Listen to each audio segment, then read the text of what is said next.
Hello दोस्तों, स्वागत है आपका मेरे YouTube चैनल में। इस वीडियो में हम लोग देखने वाले हैं question number 6 class 10 math exercise 4.2।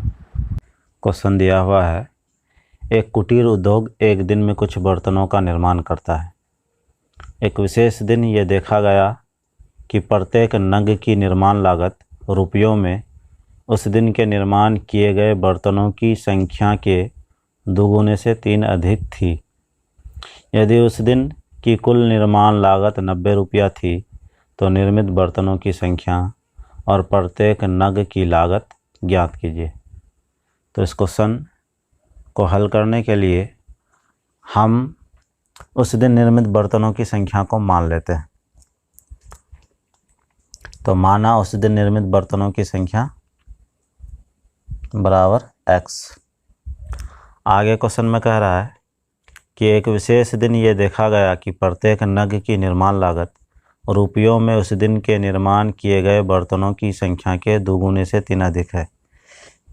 अगर हम माने हैं कि उस दिन निर्मित बर्तनों की संख्या x है तो प्रत्येक नग यानी कि प्रत्येक बर्तन की निर्माण लागत हो जाएगा बर्तनों की संख्या का दोगुना अर्थात 2x + 3, क्योंकि दोगुना से 3 अधिक का मतलब हो जाएगा 2x + 3।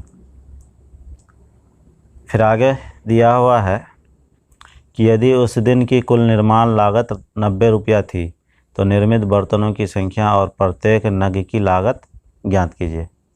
तो चूंकि उस दिन कुल निर्माण लागत बराबर 90 रुपया है, इसलिए हो जाएगा बर्तनों की संख्या x इंटू प्रत्येक नग की निर्माण लागत 2x + 3 बराबर 90। मतलब उस दिन जितने बर्तनों का निर्माण होता है और प्रत्येक बर्तन में जितना खर्च आता है उन दोनों को आपस में गुना कर दिया जाए तो उस दिन जो कुल निर्माण लागत 90 रुपया आता है वो दोनों आपस में बराबर हो जाएगा। इसलिए हम लिख सकते हैं x इंटू 2x + 3 बराबर 90। अब हम अगले स्टेप में कर सकते हैं कि x को 2x से गुना करेंगे तो हो जाएगा 2x²।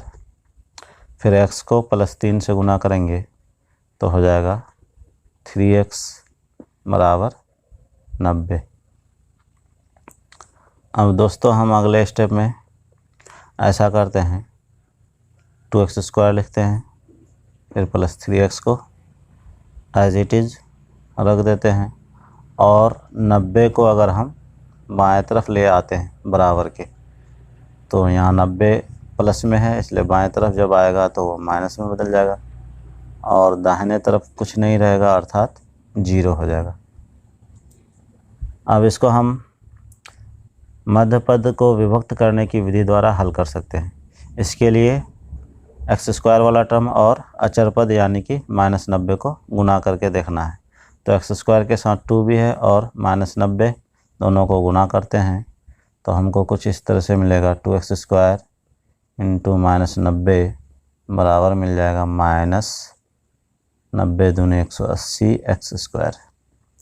अब बीच वाला पद मेरा दिया हुआ है +3x, तो इसको तोड़ने के लिए हम कुछ ऐसा हिसाब लगाते हैं कि जिससे हमको गुणनफल मिल जाए -180 x²।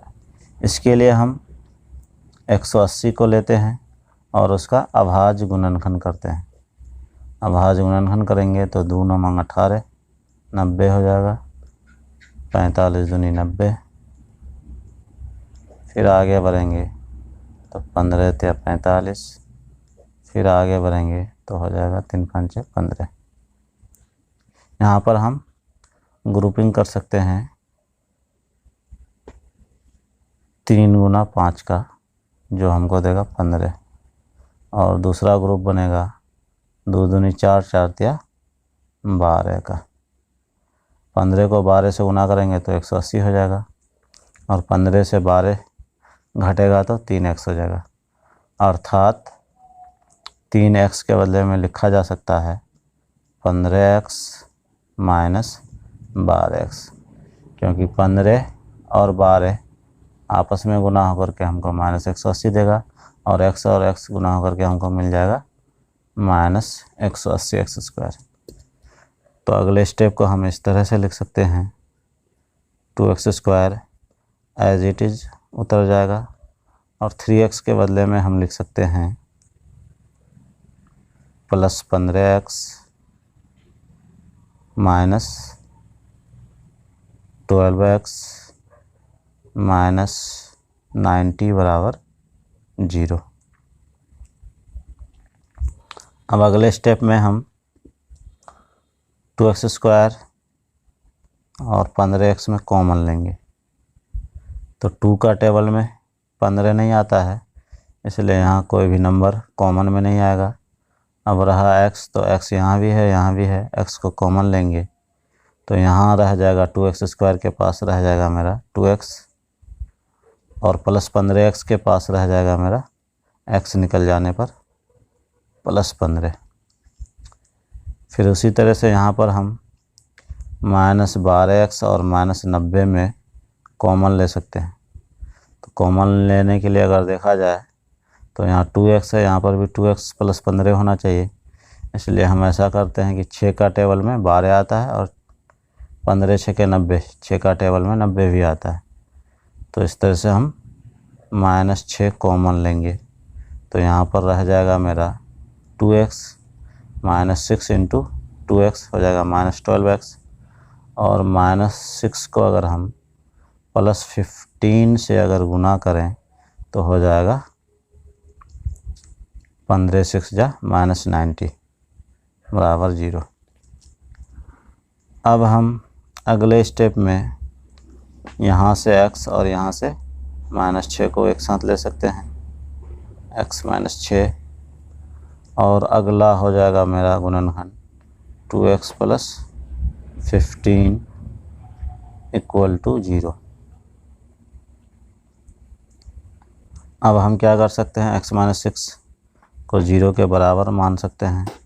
तो x -6 बराबर हो जाएगा 0, अर्थात अगले स्टेप में x बराबर हो जाएगा 6, क्योंकि -6 उधर जा करके +6 हो जाएगा। फिर दूसरा ग्रुप बनेगा 2x + 15 = 0। तो 2x बराबर हो जाएगा, ये 15 0 के तरफ जा कर के हो जाएगा -15 और अगर x को छोड़ दिया जाए तो x के साथ जो 2 × 2 में है वो -15 के तरफ आएगा, तो -15 के साथ उसका भाग लग जाएगा।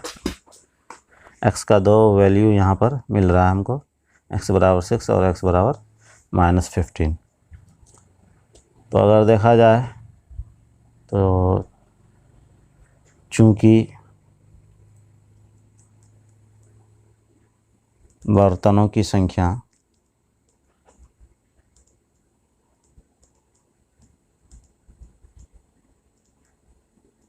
का मान ऋणात्मक नहीं हो सकता है,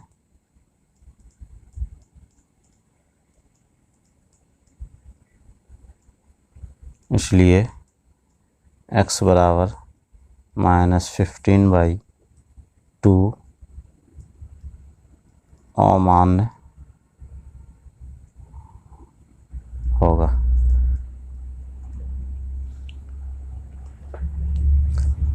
अतः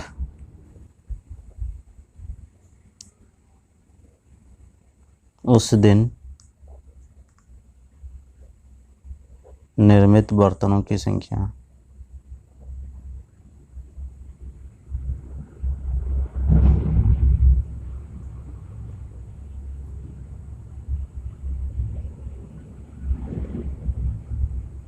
x बराबर 6 हो जाएगा और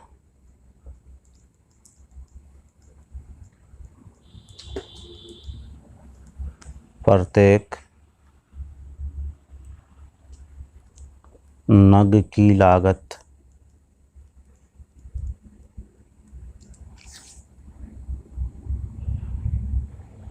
2x प्लस 3 बराबर हो जाएगा 2 × 6 + 3 = 15 रुपीज़। यही दोनों मेरा आंसर होगा। हमें उम्मीद है कि आपको ये वीडियो पसंद आया होगा। अगर ये वीडियो आपको पसंद आया तो इसे लाइक और शेयर करें। हमारे चैनल को सब्सक्राइब करके NA Edu सर्कल परिवार से जुड़ें ताकि आप तक इस तरह का वीडियो बआसानी पहुंचती रहे।